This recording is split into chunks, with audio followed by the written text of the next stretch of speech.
اللہ تعالیٰ کی عظیم نعمتوں میں سے ایک نعمت گڑ بھی ہے۔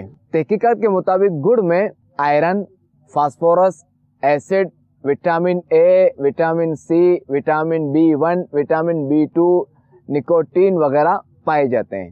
اور گڑ کھانے کے جو ہے وہ فوائد بھی ہیں ٹھیک ٹھاک، جیسا کہ اس کے بارے میں آتا ہے کہ گڑ کھانے سے خون بڑھتا ہے، گڑ خون کی صفائی کرتا ہے، گڑ سے نظام انہضام جو ہمارا ڈائجسٹو سسٹم یہ ٹھیک ہوتا ہے، بلکہ یہ مضبوط ہوتا ہے۔ گڑ جو ہے یہ نظام تنفس، یعنی ہمارا جو سانس لینے والا جو عمل ہے نا، سانس لینے والا جو سسٹم ہوتا ہے، اس کو یہ اچھا کرتا ہے، اس کو یہ مضبوط کرتا ہے۔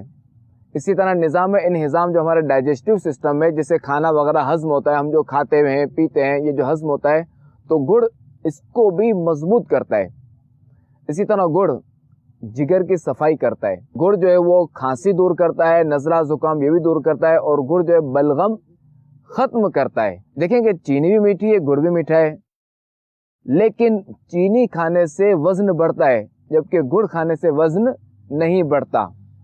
تو جو لوگ اپنا وزن کم کرنا چاہتے ہیں یا جو لوگ اسمارٹ رہنا پسند کرتے ہیں تو گڑ ان کے لیے اچھی چیز ہے۔ اسی طرح گڑ بلڈ پریشر، کہ بلڈ پریشر ہائی ہو تب بھی مسئلہ اور بلڈ پریشر لو ہو تب بھی مسئلہ، تو گڑ بلڈ پریشر نارمل کرتا ہے، کہ چونکہ اس میں پوٹاشیم وغیرہ ہوتا ہے جس سے بلڈ پریشر جو ہے نارمل رہتا ہے۔ اسی طرح گڑ کو اگر دودھ کے ساتھ لیا جائے، یعنی گڑ کا دودھ اگر بنا لیا جائے تو جو قبض وغیرہ ہوتی ہے، پرانی کانسٹیپیشن وغیرہ ہوتی ہے، یہ اس میں بھی یہ مفید ہے۔ گڑ کو اگر گرم دودھ میں ڈال کر استعمال کیا جائے تو جوڑوں کا درد یہ بھی ٹھیک ہوتا ہے۔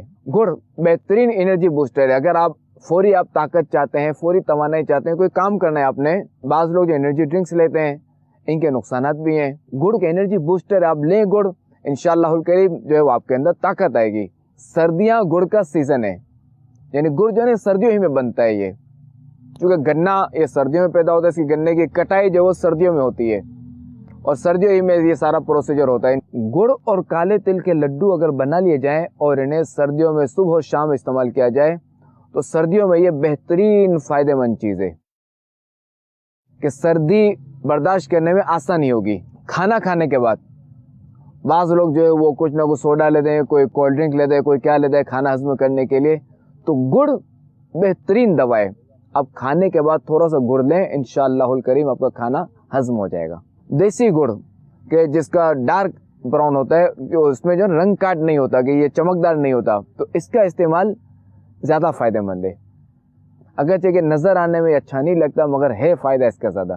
گڑ کے اندر مٹھاس ہے، انسان کو چاہیے کہ اپنی باتوں میں، اپنے لہجے میں، اپنی عادات میں، اپنے اخلاق میں بھی مٹھاس لائے۔